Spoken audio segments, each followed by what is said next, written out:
Assalamualaikum warahmatullahi wabarakatuh. Apa kabar anak-anak semuanya? Sehat-sehat? Alhamdulillah, hari Senin kita bertemu kembali dengan Bu Ika dalam pelajaran PPKN. Nah anak-anak, sebelum dimulai, mari kita bersama-sama berdoa. Semoga pelajaran kita hari ini diberikan kemudahan dan kelancaran. Berdoa dimulai. Bismillahirrohmanirrohim. Nah anak-anak sudah siap? Ya, mari kita bahas bersama-sama ya apa yang akan kita pelajari hari ini. Nah hari ini kita akan mempelajari hak dan kewajiban terhadap binatang. Di sini ada 3 hal yang akan kita pelajari. Yang pertama itu hak terhadap binatang, yang kedua kewajiban terhadap binatang, dan yang ketiga dampak bagi manusia dan lingkungannya apabila kita melaksanakan hak dan kewajiban kita terhadap binatang. Sudah siap? Nah, sekarang pendahuluannya.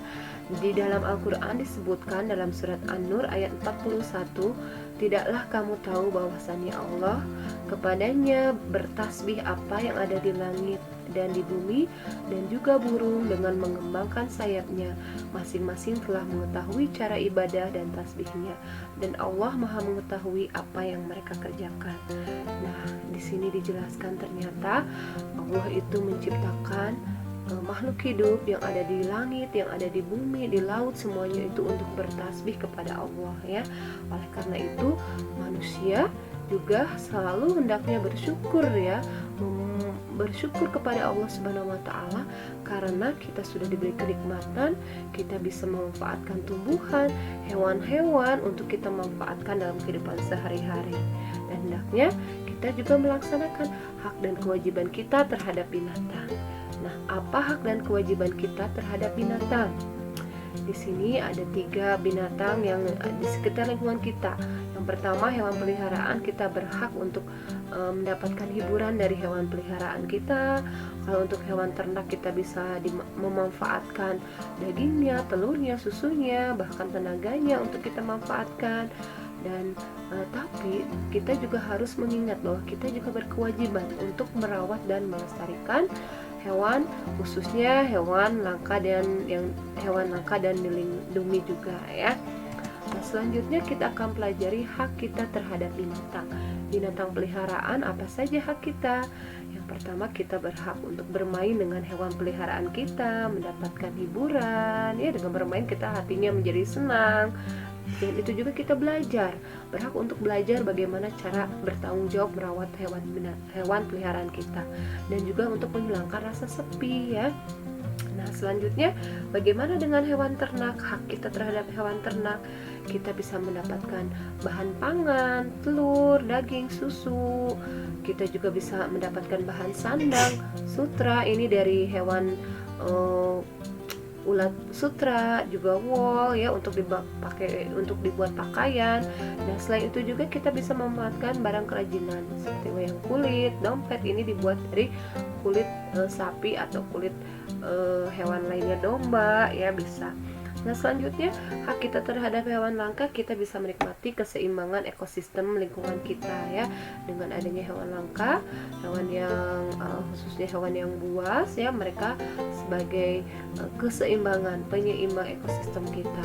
Selain itu juga kita bisa menikmati keindahan ciptaan Allah ya. Kita bisa dengan berkeluarga rekreasi ke kebun binatang, melihat hewan-hewan yang langka ya, yang tidak kita bisa jumpai sehari-hari ya. Nah selanjutnya, kewajiban kita terhadap binatang. Hewan peliharaan, Kita berkewajiban memberi makan dan minum, menyiapkan dan membersihkan kandang, memberikan vaksin dan membawanya ke dokter apabila hewan kita sakit, dan bermain dengan hewan peliharaan kita. Hampir sama juga dengan hewan ternak. Hewan ternak juga kita harus memberikan kasih sayang ya tentunya, supaya mereka itu melahirkan atau misalnya menghasilkan susu atau bertelur dengan jumlah yang banyak ya, dibuat senyaman mungkin ya. Nah selanjutnya, bagaimana dengan hewan langka? Nah, kita berkewajiban melindungi dan menjaganya dari kepunahan. Dengan cara apa?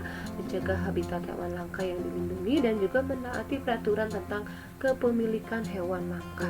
Jadi apabila kita ingin memelihara hewan langka, harus menaati atau harus memiliki surat-surat izinnya ya.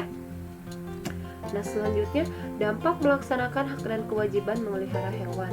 Di sini ada di buku tematik halaman 4, tematik 4C halaman 49.